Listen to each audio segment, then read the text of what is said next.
What was it like when you guys actually, because the Stones are such a big influence on you, when you start opening for those guys? The best show was in Montpellier in the south of France. Right. And it was Black Crowes, Bob Dylan, and the Rolling Stones. Unbelievable. And it was the best. I will always remember because I met Bob that day, and he's my, ultimately my biggest hero. So we're backstage. I mean, behind Keith amps, and the Stones had Like a Rolling Stone was their single in Europe for that tour on that Voodoo Lounge cycle. So they're gonna have Bob sit in, and I'm like, oh my God, So Mick Jagger's wearing like a long blue satin shirt with a belt, pirate style over it. And I just remember things. I don't know my social security number, but I know this shit. That stays with you. So they're like, ladies and gentlemen, Montpellier, there's 60,000, 70,000 people out there.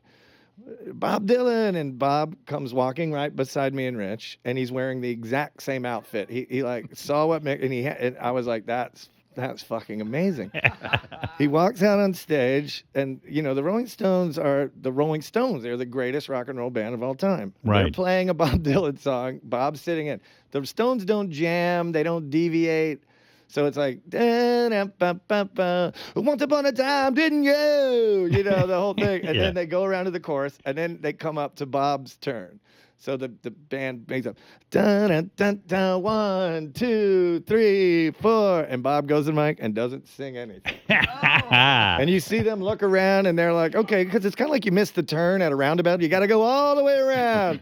So they go all the way around again. One more time, 1, 2, and he just leans into the mic, turns away. I'm like, oh my God, what the fuck? It goes on for another half a verse. And then Mick's going to come over and like save the day. Right. And then Bob finally goes to the mic and just starts singing something. And they don't finish. And they're walking off stage. We're standing there, and like Mick and Keith, like, they go like, he walks off before the end of the song. They're like, Bob Dylan. And he turns around and he looks at them and he goes, fuck you, like this, and he gives him the finger, and like I'm like, it's the best fucking concert I've ever seen in my life. It's incredible. And Keith, I can see Keith goes, oh, don't be like that, Bob. What a shit show, and yet it's the greatest thing to see. It's the best thing we've ever seen.